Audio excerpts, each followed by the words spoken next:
So, hi there. We'll be discussing ascending spinal tracts now. By way of introduction, yes, we know that the human nervous system it consists of the central nervous system and the peripheral nervous system. The central nervous system is, of course, the brain and the spinal cord, and the peripheral nervous system refers to every other part of the nervous system apart from the brain and spinal cord. Okay, and this includes the cranial nerves, spinal nerves, peripheral nerves, and the neuromuscular junction. Um, the spinal cord itself has several, in fact, numerous groups of nerve fibers that go towards the brain and that come from the brain as well. Okay, so in if we were to look at a cross section area of the spinal cord, we'll see that it shows white matter tracts which contain sensory and motor axons. Sensory axons meaning that they are axons of neurons that are involved in in sensation. They pick up stimuli from the environment and they move this from the environment, either the internal or external environment, and the information is sent to the brain through this tracts in the spinal cord.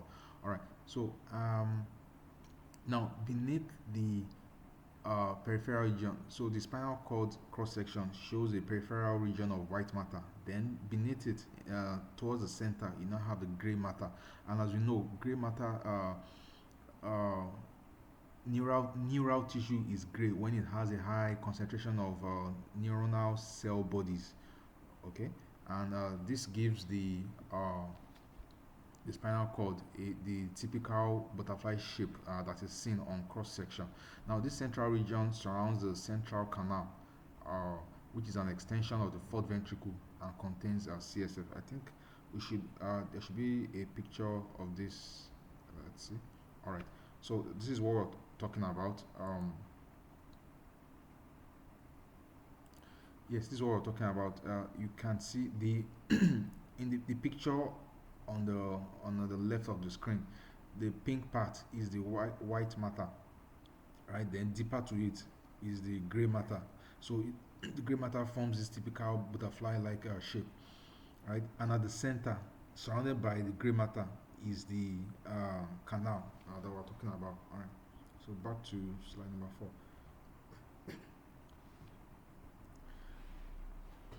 So we note that the gray matter is completely surrounded by the white matter, and the white matter, which we have said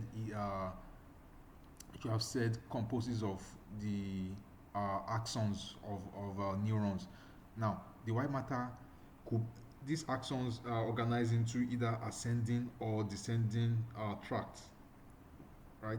Ascending in the sense that they are taking information from the body, from the periphery, and taking it to the brain. Descending in the sense that they are bringing information, instruction from the brain to different body parts. So the information flows from the brain downwards, and so those are referred to as descending tracts. Now, tracts are simply collection of nerve fibers have that originate from the same place, have the same cause, terminate at the same place, and have similar function. All right. So this tract, either ascending or descending, the ascending usually will carry sensory information, right? Information that's gotten from the sensory receptors. Yes, they go to the brain. Now, the descending information, descending tracts carry motor stimuli. Now, the white matter can be divided into the dorsal, lateral, and ventral columns.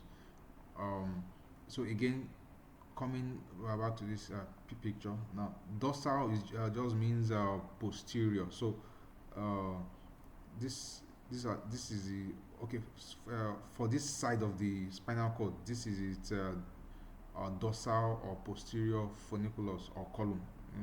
Funiculus is just another word. Is a Latin word for column, right? And this is the anterior column, anterior funiculus, whereas this is the lateral funiculus on this side. The same thing happens on the contralateral side too. Okay. So now these white matter tracts, they may be short, meaning maybe they might just move from a one segment of the spinal cord to another, right? Uh, they may move for just a few segments, right? Maybe they move three segments, four segments, two segments. So those are short tracts, and these short tracts um, they usually interconnect adjacent or distant spinal segments, right? And they allow coordination between segments. They do not reach the brain, and so they are regarded as short tracts.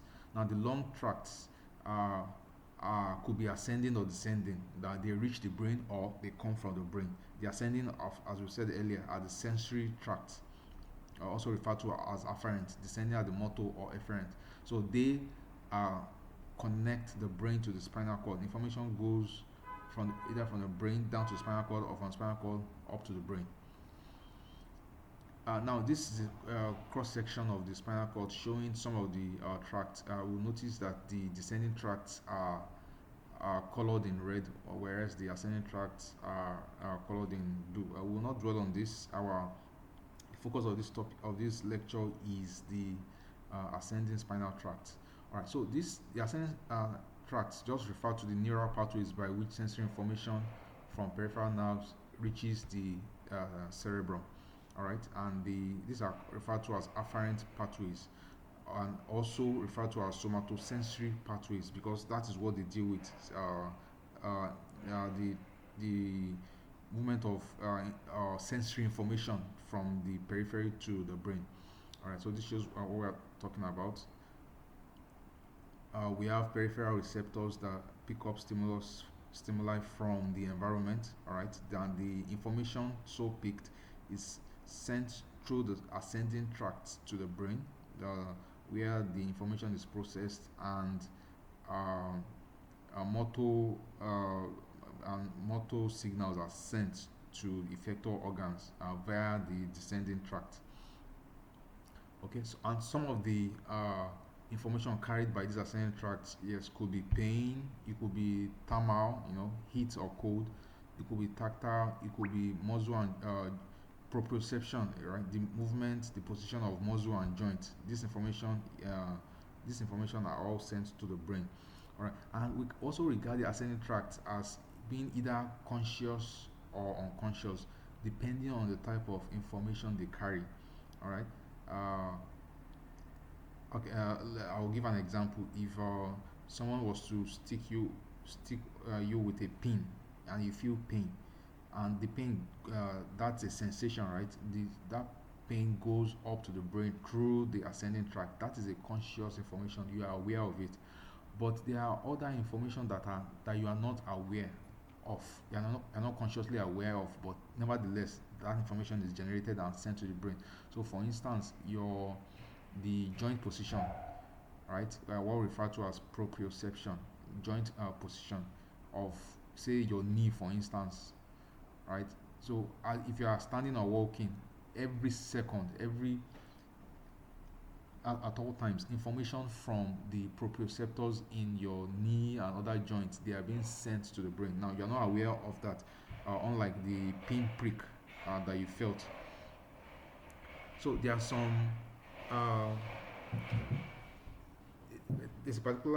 some characteristics of conscious pathways, right? And they usually have a sequence of three neurons. There's the first, second, and third order neurons. The first order neurons, they are usually the sensory receptors, right? They are the ones that actually pick up the stimulus. So I will see a picture of this in the next slide. All right. So the first order neuron, they are usually unipolar neurons, right? So, this is it. Unipolar or pseudo unipolar. All right. So in this particular example, this is a sensory neuron with its um, with its neuronal cell body within the dorsal. This is the dorsal root ganglia. dorsal root ganglion of the spinal cord. So that is where the cell body is. So, but it extends its axon into the skin, and where it picks up sensory information. It could be pain, it could be thermal, it could be pressure, and so on. All right. So this is the first order neuron, right, and it will synapse with the second order neuron within the spinal cord. Okay, now it's typical sensory neuron, right? The first order neuron. This is how it looks like. It will have several processes, all right, at the end of which uh, uh, are the receptors, right? So this these processes will pick up sensory information, right, and send it along the axon, and eventually to the uh, dorsal or posterior or column here, where they will synapse with the second order neurons within the gray uh, within the gray matter of the spinal cord. Now, the second order neurons, the cell body is usually in the posterior gray column, right? So, in this example here, the neuron colored red is the second order neuron, right? And the cell body is here within the posterior gray column, all right. uh, that's in the spinal cord, or it may be in the medulla, because in the head we also have first, and second order neurons. They are, because in the head we have uh, sensory we have sensory receptors as well in the head and neck, right? And in the head there is no spinal cord, so those uh, the second order neurons in the head, yes, they will uh, have their own cell body in the medulla. All right. Now, the axon of the second order neurons usually it crosses the midline. So that we say that the term for it is decussation. It decussates. So we can see here this second order neuron crosses the midline right before ascending. It doesn't ascend on the side uh, at which it synapses with the first order neuron. Okay, so it will ascend and synapse with third order neurons in the ventral posterolateral nucleus of the thalamus. Now, again, remember that ascending tracts, they are sensory, tracts, right? Okay, and uh, all all sensory uh, modalities pass through the thalamus except for olfaction, right? Olfaction, that's the sense of smell. Apart from olfaction, all other sensory modalities will pass through the thalamus. All right. So the third order neurons, yes, within the thalamus, right? It will synapse with the second order neuron. So the third order neuron is colored green here. It synapses with the second order neuron and projects to the sensory cortex of the parietal lobe.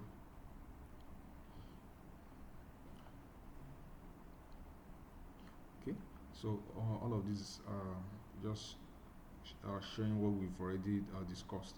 Now, for the unconscious pathways, uh, they they usually consist of only two neurons. All right. Instead of a three neuron chain as for the conscious pathways. All right. So now let's talk about the ascending pathways. Now, there are three major pathways. There is the dorsal column medial lemniscus, right? Then there's the spinothalamic tract, and then the cerebellar tract. There are other pathways, but these are the three major ones, and we'll discuss this first. Okay, so again, this shows a cross section of spinal cord, showing this this is a dorsal column medial lemniscal pathways, which is divided into the fasciculus cuneatus and fasciculus gracilis. We have the spinocerebellar pathway, then the spinothalamic pathways, which also divided into two: the anterior and lateral spinothalamic tract. Okay, this spinothalamic pathway is also referred to as the anterolateral tract as well. All right, so let's start with the dorsal column medial lemniscus. Now, this transports information about fine touch, vibration, proprioception, pressure, and two-point discrimination. I think this modality should be obvious to us.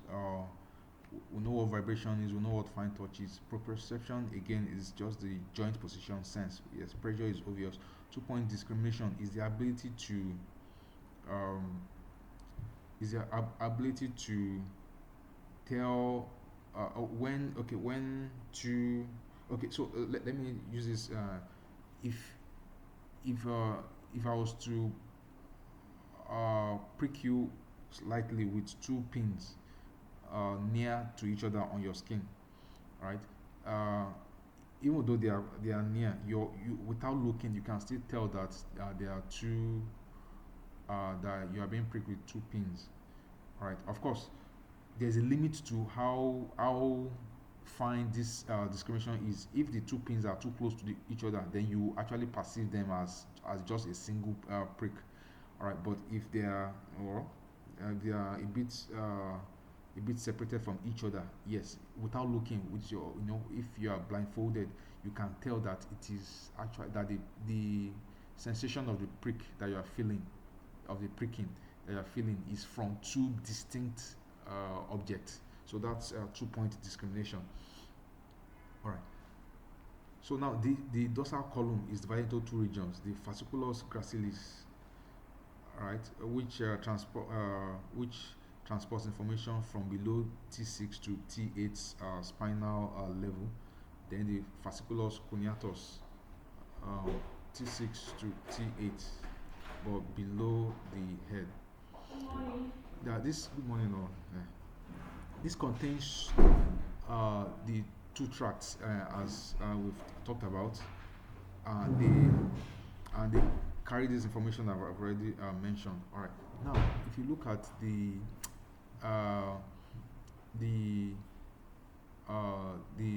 the gracilis and coniatus, they have the same function and travel in the same pathway, but they receive fibers from different segments. Again, as we've already said. So, all right. And so this shows a picture. This cartoon shows what we're talking about. Uh, the Yes, to your left is the dorsal column pathway. To the right is the spinal thalamic tract, which we'll still talk about later in the course of this lecture. All right. So, but we are focusing on the left side of the graphic. All right. So we can see the two divisions of the dorsal column pathways, right? Uh, uh, the starting here and here, right, and they eventually meet up and move together as the dorsal column medial pathway. All right.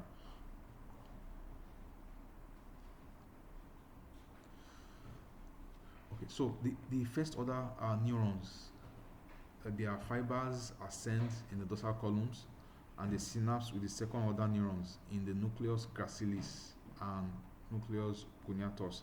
Now, that is in the medulla. The medulla contains several nucleus. Again, in in the central nervous system, nucleus or nuclei for plural, nucleus just refers to a collection of neuronal cell bodies. All right, that's what it's called, within the brain. All right. So there are several nuclei within the medulla, including these two. All right. So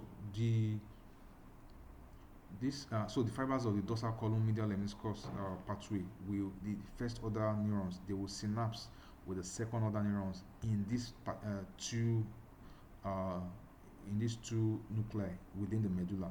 Right. Now the second order neurons, their own axons will decussate. That means they will cross to the contralateral side within the medulla and then ascend through the brainstem as the medial lemniscus to the thalamus. Okay. Okay. So now in the thalamus, again in the ventriposterolateral nucleus of the thalamus, third order neurons now project to the somatosensory cortex, like we've said earlier. Okay.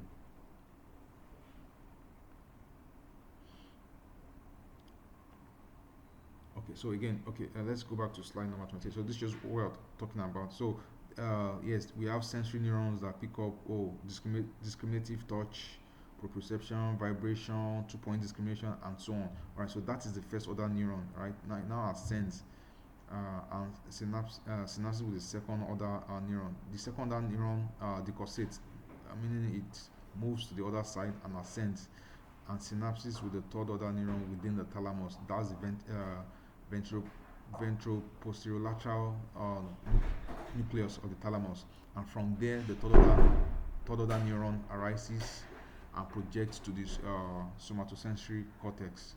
Okay, so this shows the same thing as well.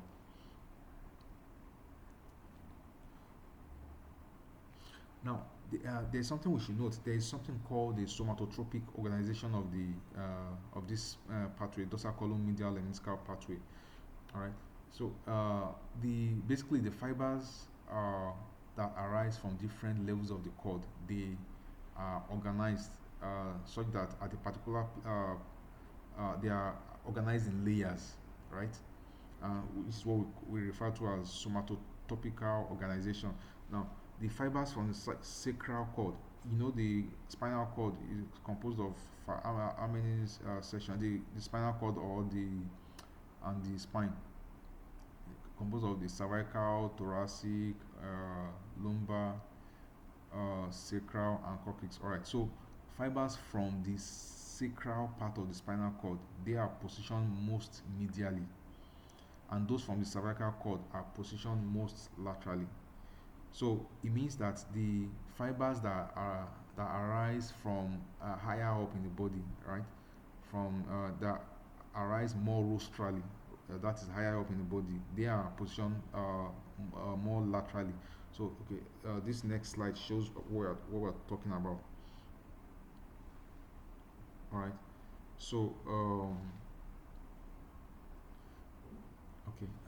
So the um, okay. So this is the dorsal column medial lemniscal pathway.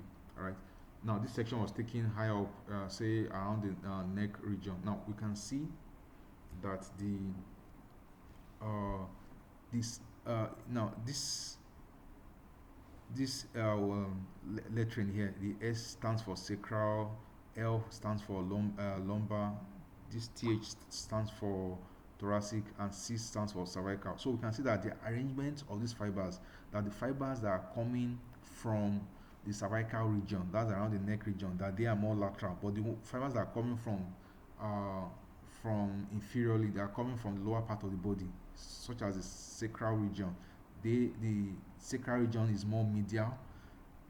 Then so the lowermost parts of the spinal cord are more medial, while the upper part, the cervical part, are more lateral, right? So since this is midline, so anything near to the midline is medial. Anything to this in this direction is lateral. So cervical is lateral, sacral is more medial. All right.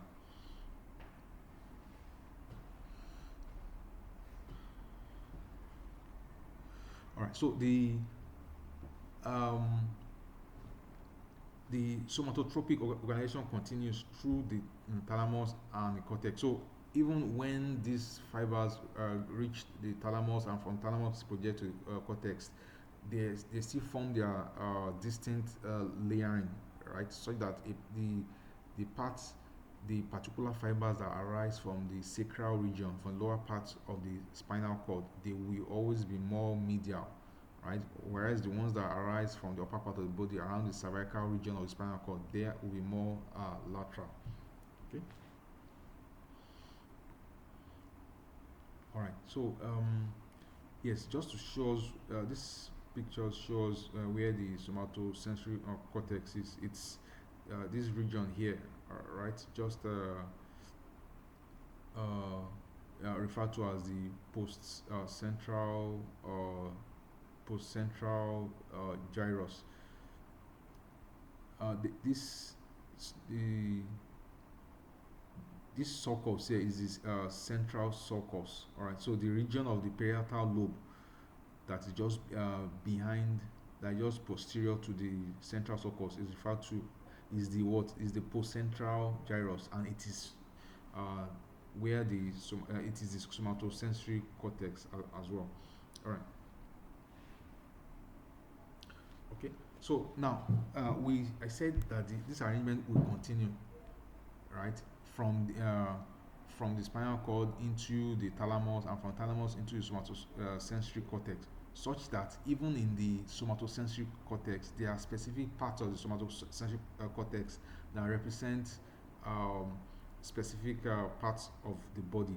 All right, and so there's an arrangement, right, with the where sensory information from the legs, they will be processed in a part of the somatosensory cortex on top, right?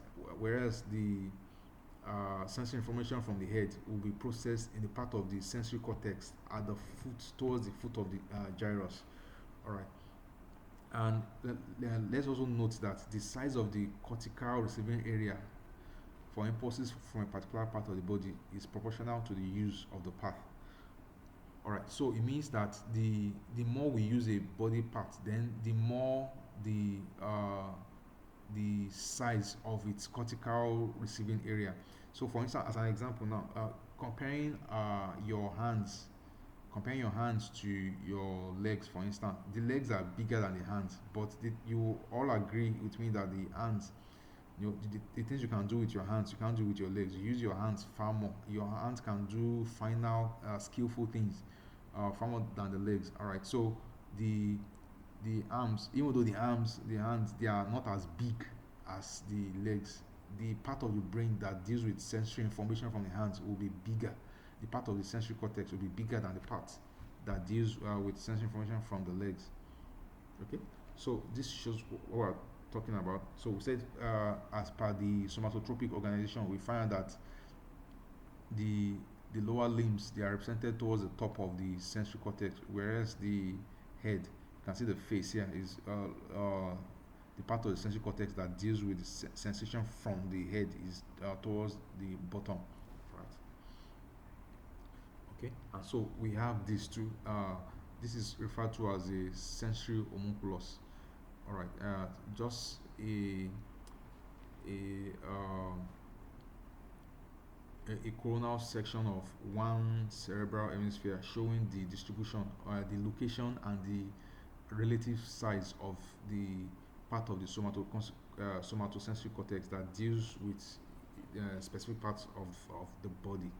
Okay, so we can see that the face, the head, that the parts of the somatosensory cortex that deals with sensation from the head is bigger than the part coming from the leg, right? Because your if you think about it, your face, the kind of things that we do with the face, the kind of expressions we take, the kind of fine motor control, the kind of sensations, right, is more um is far more the amount of information, sensory information that is generated in the face is more than that generated in the leg, and so the part of the somatosensory cortex that deals with sensation from the face is bigger.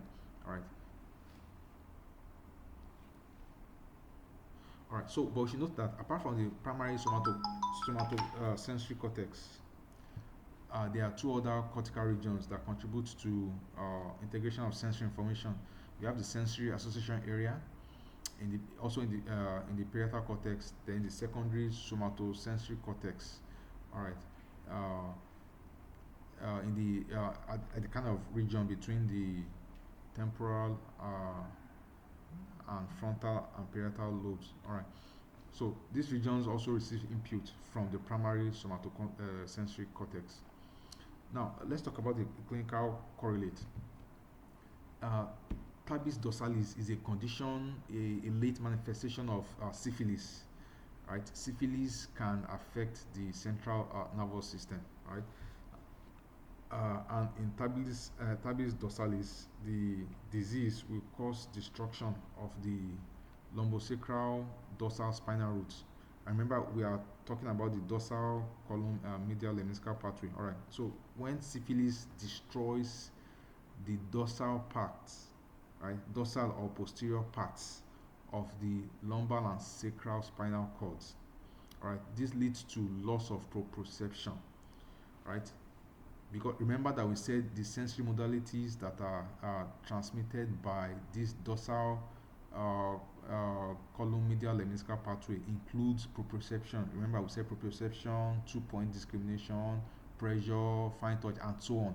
All right, so when syphilis destroys the lumbar and the dorsal parts of the lumbar and sacral spinal cord, it leads to loss of proprioception, right?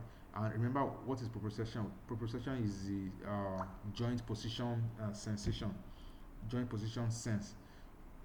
All right. So this leads to what is called a wide-based steppage or eye-stepping gait and sensory ataxia.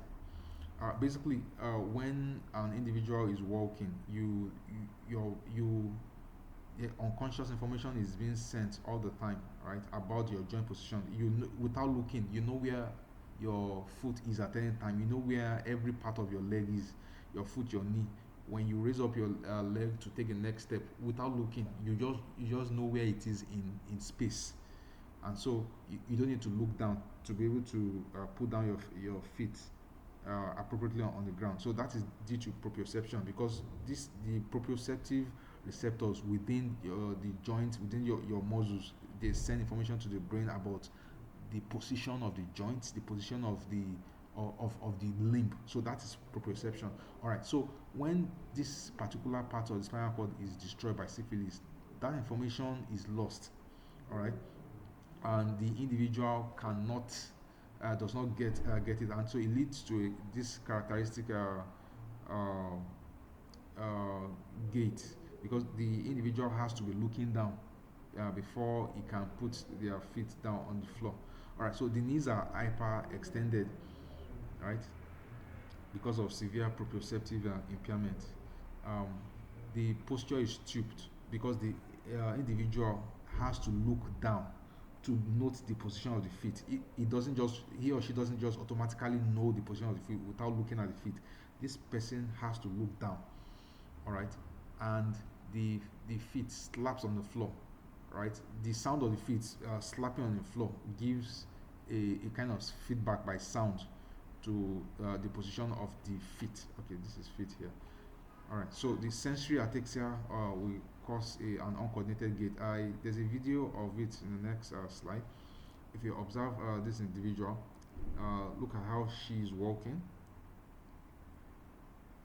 She's slapping down her feet on the floor, and though her face is not shown, but she's looking down. She will be looking down too, because she needs to have since the joint position receptors are not the joint position information, that's proprioception, is not working well again. She needs to look, and she needs to look to see where her feet are, to see where her feet is hitting the floor, and she needs to slap her feet down to make that sound, because when she hears the sound, she knows her feet has touched the floor.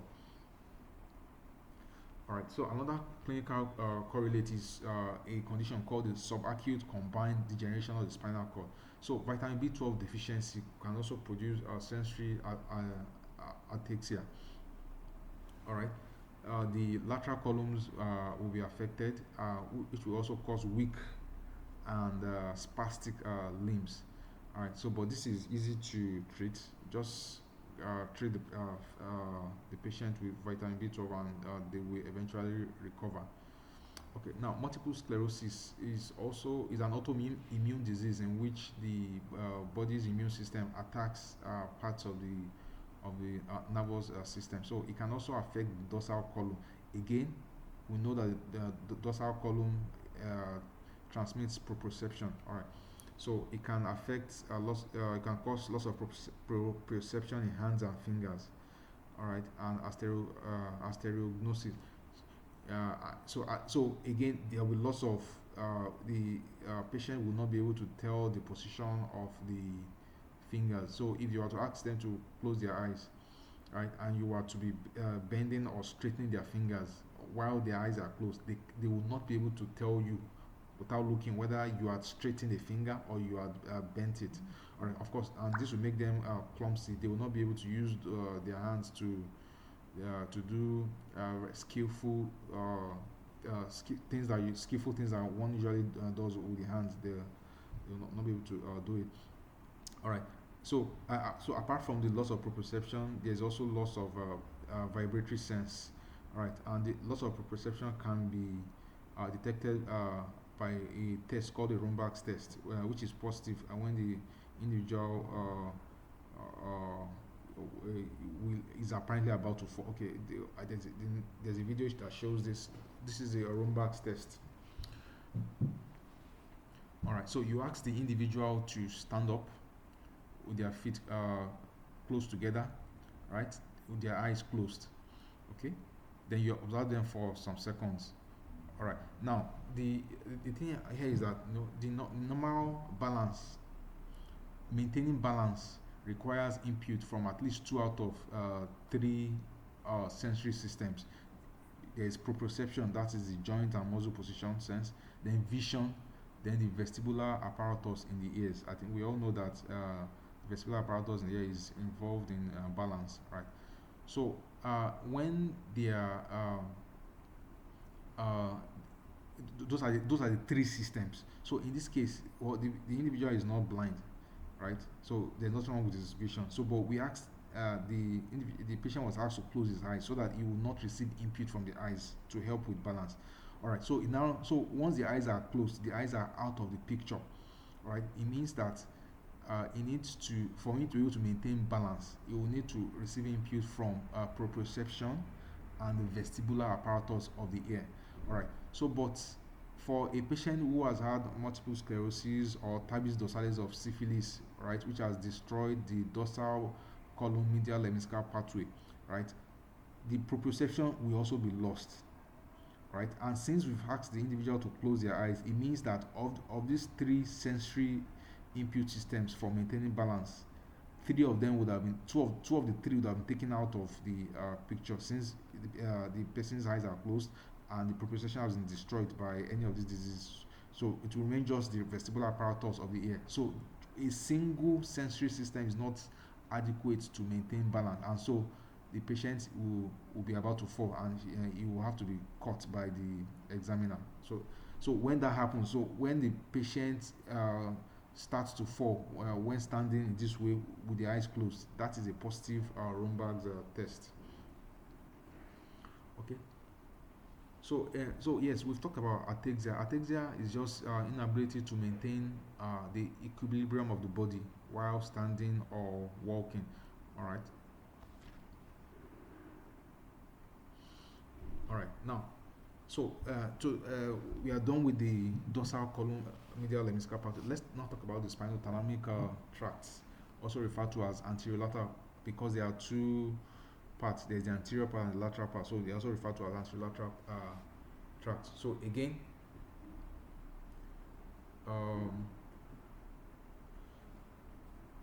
okay. All right. The first order neuron again will has its cell body within the dorsal root ganglion, right? It sends its processes to the external, maybe to the skin. Then it synapses with the second order neuron uh, in the dorsal horn. All right. All right. Then this decussate crosses the midline, and the spinal thalamic tract carries information about pain, thermal sensations, non-discriminative touch, that's crude touch, and pressure. Now remember, when we're talking about the dorsal column medial lemniscal pathway, we said it transmits fine touch. So crude touch is transmitted by the spinal thalamic tract. Crude touch, pressure, temperature, and pain.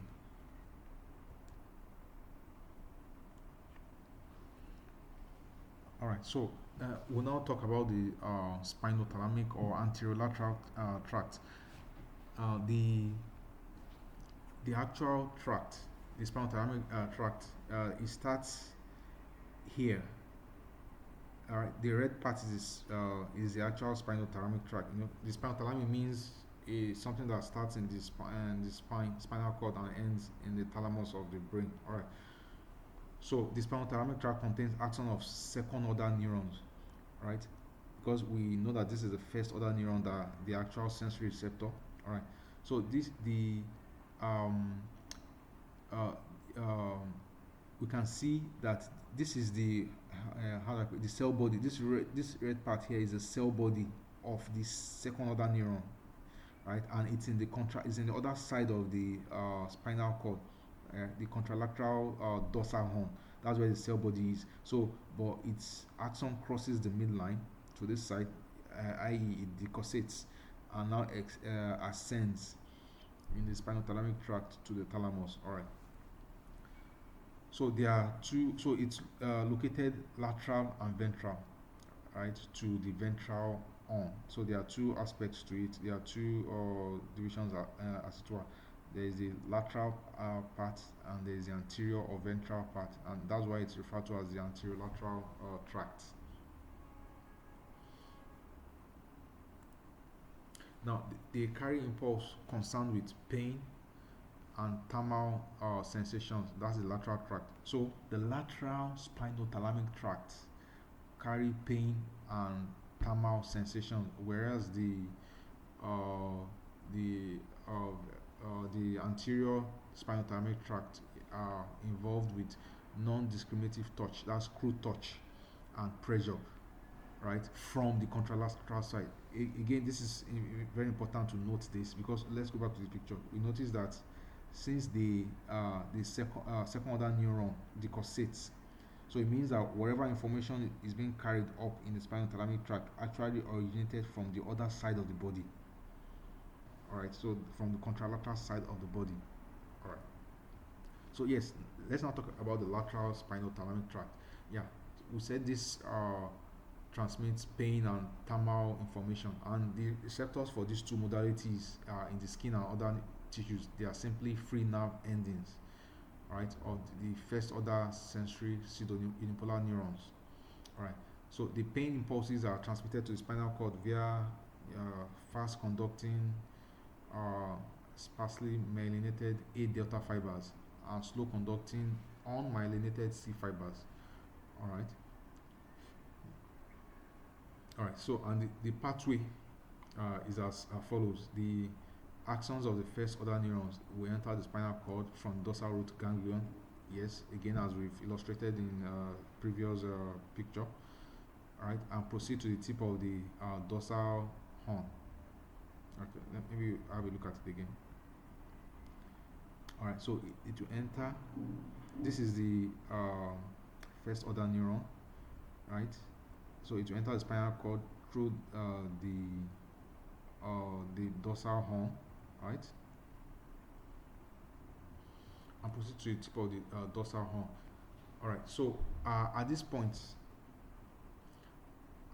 once it gets to the dorsal horn, the um,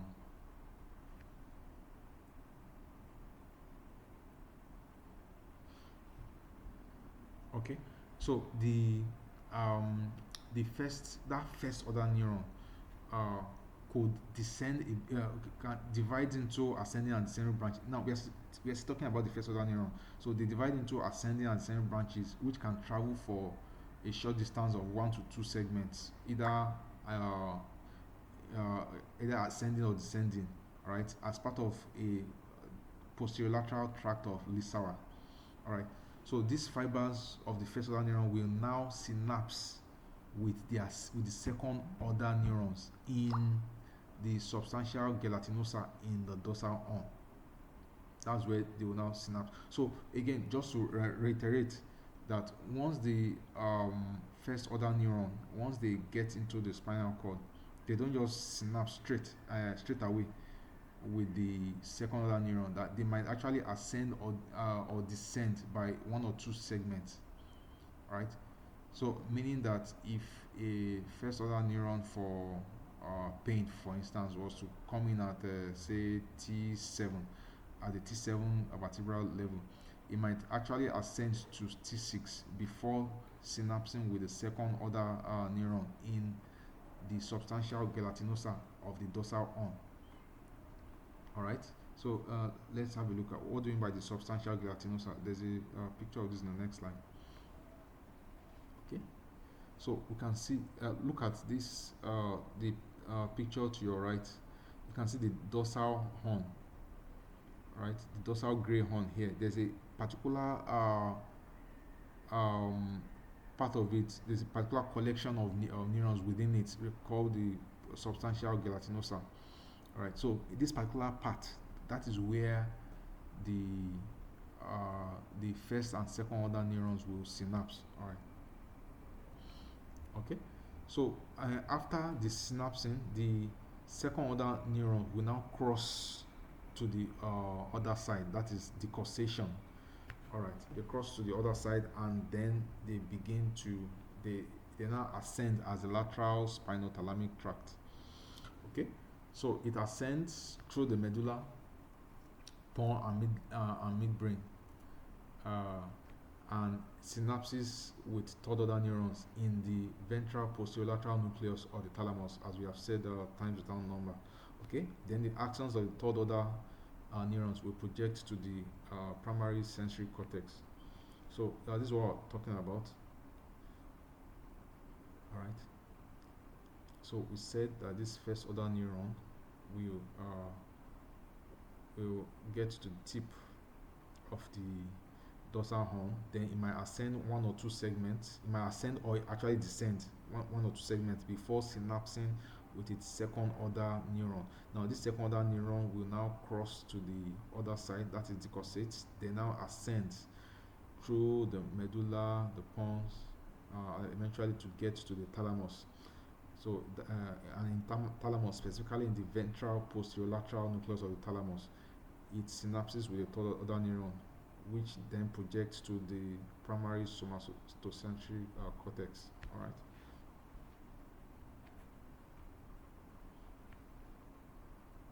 Okay.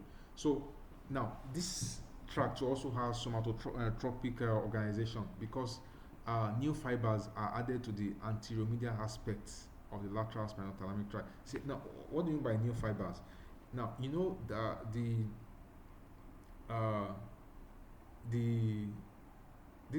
ascending tracts, since they are ascending, right? That means they are starting from the lower part of the body and going towards the upper part of the body, right? So it means that the first fibers to join the fibers that will form this that will form ascending tracts are fibers that are receiving sensation from the lower part of the body, and as these ascending tracts are going upwards, right, as they are getting to successively higher levels, right, fibers from other parts of the body at these higher levels will be joining them. So if an ascending tract starts at the say the lower part of the spinal cord, right, and it's receiving sensation from the legs. Now, as it's going up, by the time it gets to say the level of the navel, right, you know the skin of the abdomen around the navel too. They will also have they also have sensory receptors around the navel, right, that are picking up pain and temperature in the case of lateral spinothalamic tract, right, pain and temperature around the navel. These receptors will also join the ascending lateral spinothalamic tract, right. By the time the lateral spinothalamic tract gets to the level of the nipples, for instance, yes, again, the sensory receptors, first order neurons from around the nipple side too will also join. By the time they get to the shoulder, the same thing happens too. So as the tract is ascending, right, it will be getting new fibers from the particular level of the body at which it is passing through at that point. So that's what we mean by new fibers. All right, the initial fibers that began the tract are fibers coming from the legs, right, from the legs being the lowermost part of the body. So, but as it is ascending, other fibers from higher and higher and higher parts of the body will be joining it. Will be joining the ascending tract as well. All right. So because Now, so we say the arrangement is such that the um, the new fibers that are coming from upper part of the body will be arranged to the anteromedial aspect. So this means what's the implication of this? The implication of this is that at the upper cervical segment, that's around the neck part, right? The the sacral, lumbar, thoracic, and cervical fibers are situated in layers from superficial to deep. Superficial to deep. So the lowermost parts, that's the part that came from the sacral spinal cord, right? They will be the one that will be most lateral because we said, look at this, we said that the new fibers that are coming from the upper part of the body will be added to the, okay, for now, leave out the anterior for now, just focus on the medial. They were added to the medial aspect of the lateral spinal thalamic tract. So it means that the oldest, the tracts, that's the uh, how do I put it now? The fibers that started the lateral spinal thalamic tract, which is fibers from the sacral or spinal cord, right? They will be the most superficial because superficial is also lateral, all right? Whereas the newest, so at the level of this cervical segment, that's at the level of the neck, right? Any fibers coming from the neck, right? Any fibers coming from the neck will be deep, right? It will be medial to the fibers coming from the sacral region of the spinal cord. Okay. All right. So now, perhaps I should illustrate this some more. Let's go back to, maybe we can use the example of let's go back to the picture of when we were discussing the somatotropic organization of the dorsal column medial lemniscal pathway. Let's go back to slide number, okay, yes, slide number, yes, yeah, so this is it. All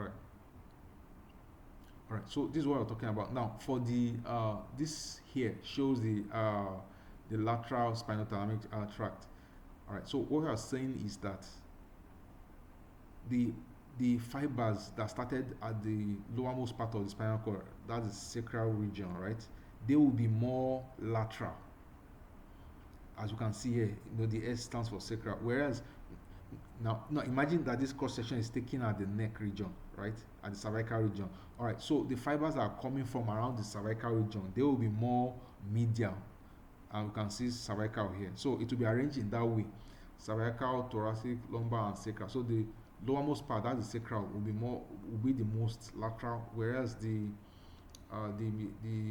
most superior fibers, right?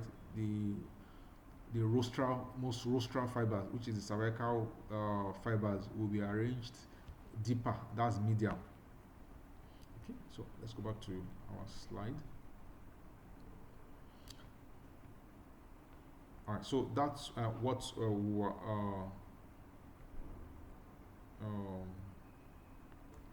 Okay. All right, so that's what these two paragraphs is talking about. So now let's not talk about the anterior spinal thalamic tract. All right. So again, they are also similar. The first order neurons will also descend one or two branches in the tract of Lissa before synapsing with their second order neurons. But this time around, it's not within the substantial gelatinosa. It's within the nucleus proprius. Okay. So okay, let's have a look. This is the nucleus proprius. So the anterior spinal thalamic tract, right, will synapse. The first order neuron will synapse with the second order neurons within the nucleus proprius, whereas the lateral spinal thalamic tract, the synapse is within the substantial gelatinosa. Right. Okay, so but other than that, the pattern is the same. The second order neurons will decussate, then they will now ascend as the anterior spinal thalamic tract. So you can see a picture of this. All right. The two tracts, the anterior and the lateral. So this is the anterior spinal thalamic tract ascending. This is the lateral spinal thalamic tract ascending.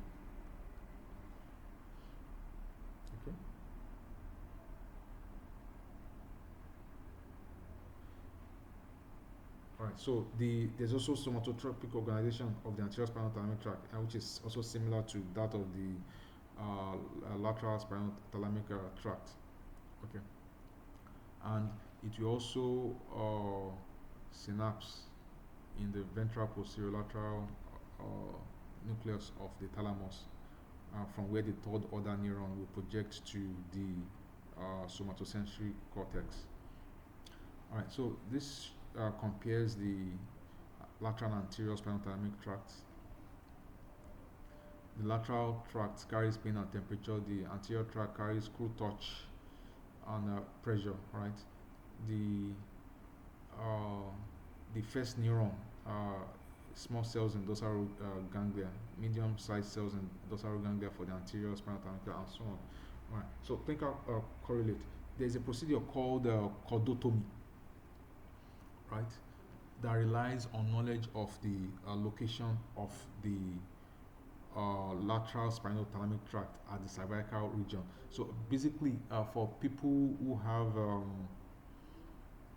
cordotomy is a procedure that involves cutting, right, interrupting a specific spinal cord tract, right, for people who have intractable pain, so on one side of the body, right. So imagine somebody that has a cancer of a limb or cancer of a structure of the body that is strictly on one side of the body, say the left side, for instance.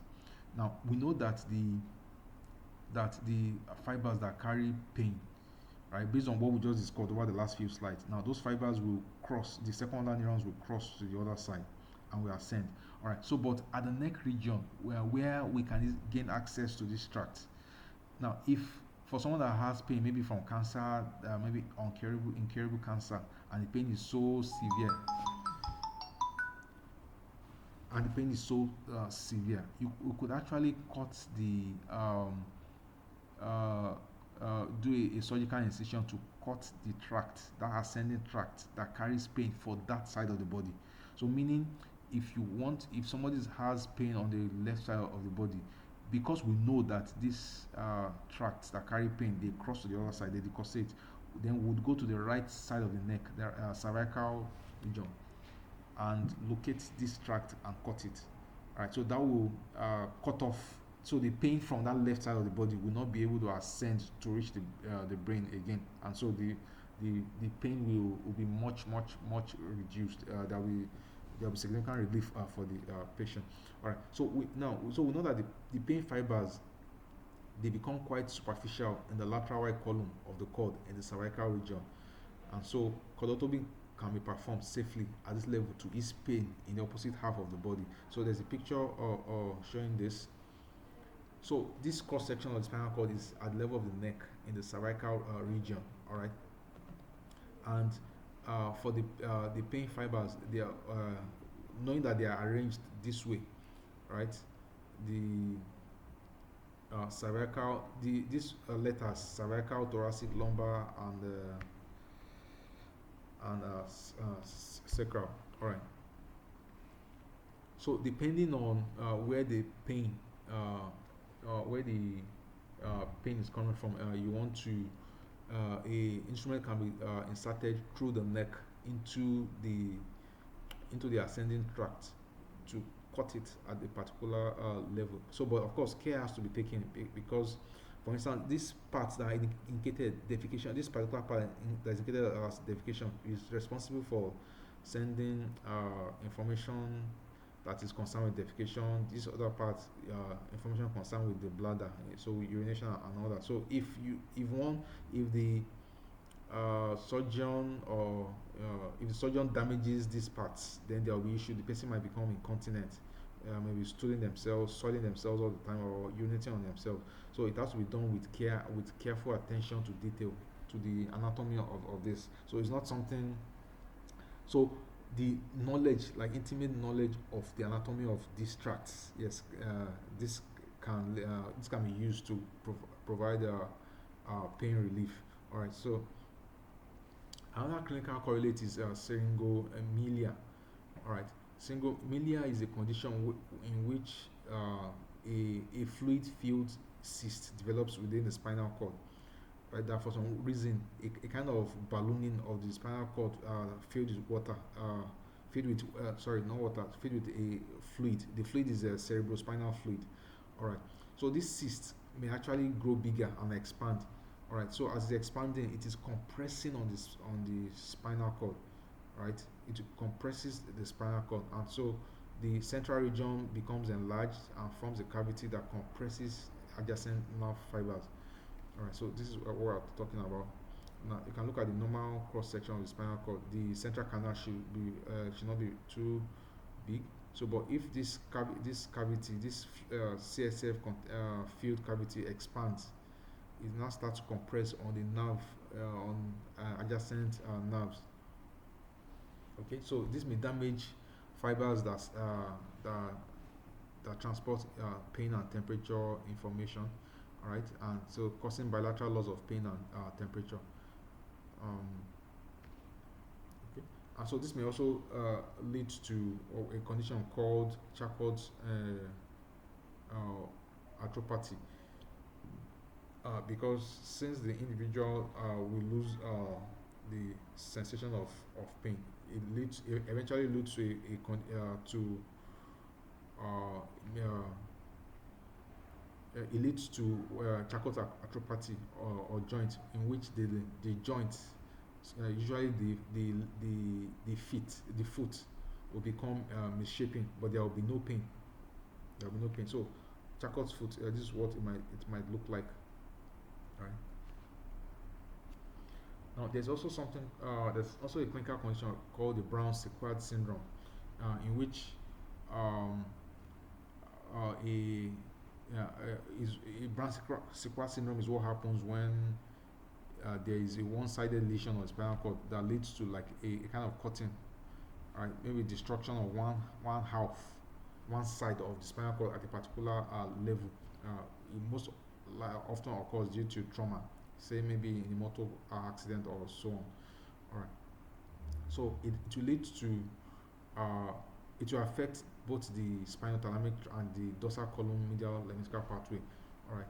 So it leading to ipsilateral loss of touch, vibration, and proprioception. That is the dorsal column medial lemniscal pathway. And for the spinothalamic tract, it will lead to contralateral loss of pain and temperature sensation.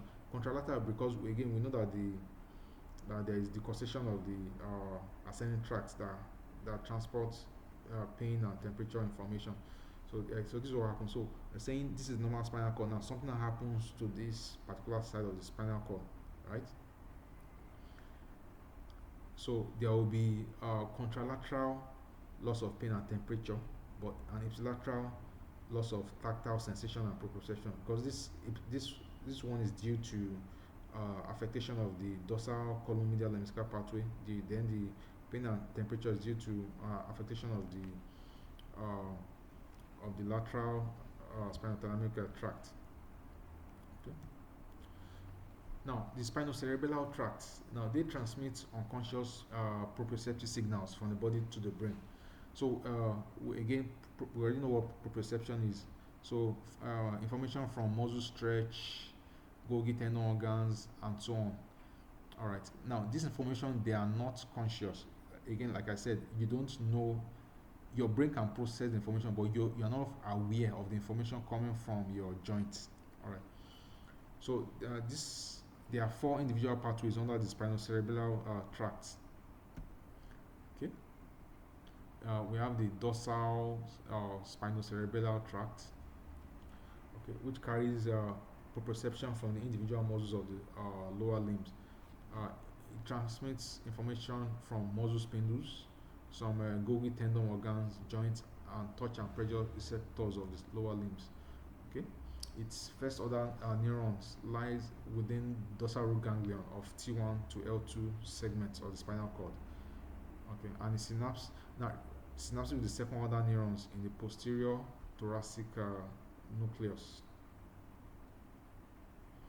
Okay, now these axons do not cross the midline and they ascend to the cerebellum through the inferior cerebral peduncle. Now remember that we said towards the beginning of the lecture that the ascending tract for unconscious information have only 2 neurons, in contrast to the three neuron, first, second, third order neurons for the tracts that carry conscious information. Okay, so we also have the ventral spinocerebellar tract, all right, which carries unconscious perception from the lower limb as a whole and the trunk. All right, so its own first order neurons within T12 to L5 segments. Then, but it decussates, unlike the dorsal spinocerebellar tract. It decussates, but ends up in the cerebellum as well.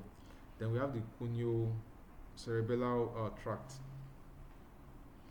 okay, which transmits information from the upper limb. Uh, okay, okay, it doesn't decussate, so it's only the ventral spinocerebellar tract that decussate. Now, finally, we have the rostral spinocerebellar tract. Okay, again, it doesn't decussate, but it's uh,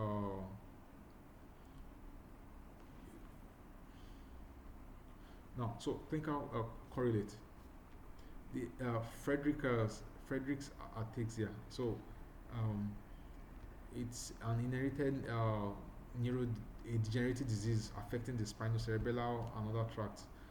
There's loss of myelinated nerve fibers and leads to incoordination of arms, tremor, wide-based reeling gait ataxia. Usually starts in childhood and patients are bound to their wheelchairs by 20 years of age. So this is an example of how a patient with Friedreich ataxia works.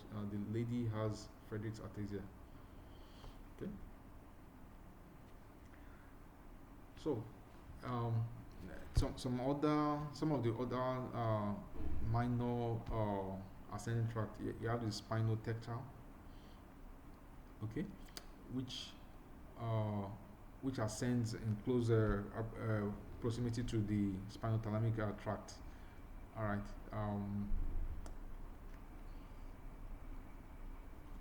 Okay. Then we also have the spinal olivary tract. Okay. Which which is an indirect spinocerebellar pathway.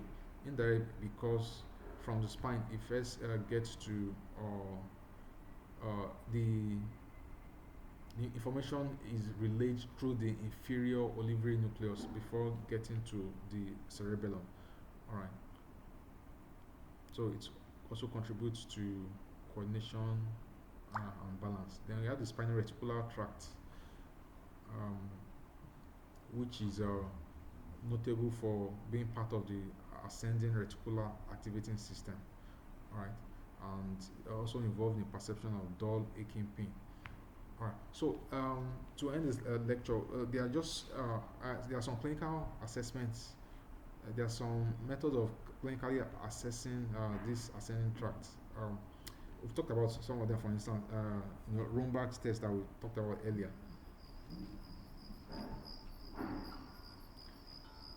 All right. So the dorsal columns, you may assess them by now to assess vibration. So based on the modalities that they serve. To assess vibration, yes, you can use a 128 hertz tuning fork. Basically, you set the tuning fork in motion and you place them on specific at the specific level of the body, and the patient tells whether they can feel the vibration of the tuning fork or not. So joint proprioception, right? You can move the patient's eyes are closed, right, and the examiner either straightens or bends the thumb or the big toe and asks the patient to tell the examiner whether the thumb or big toe is being straightened or bent at that particular point in time with the patient's eyes closed, so he cannot see what's being done to the thumb or big toe. Now, for light touch, you touch the patient with cotton wool, starting at the lowermost level and ascending. So you might patient might lie down on a couch with their eyes closed, then with their limbs exposed, their body exposed, and you start touching with a light touch with cotton wool, starting from the feet, and you'll be going higher, higher, and higher until you get to the head. Right. So at each level, the subject is supposed to be to tell the examiner when they can feel the cotton wool. Now for pain, yes, you can use pin prick. Again, the similar thing. You start at the feet and you will pricking the patient with the pin. Just a light prick, but something sufficient for somebody with normal sensation to feel. Then you ascend. All right. So whatever level, if there's a level at which below that level the patient cannot feel the sensation, then above that level the patient can feel it. Then that is the sensory level for that particular modality. So for instance, say T8, if you say pain sensation is at T8 level, it means that for the part of the body below that T8 spinal level, the person cannot feel pain. Temperature, again, cool or warm metal objects are used. All right. So we have come to the end of the lecture. Thank you for listening.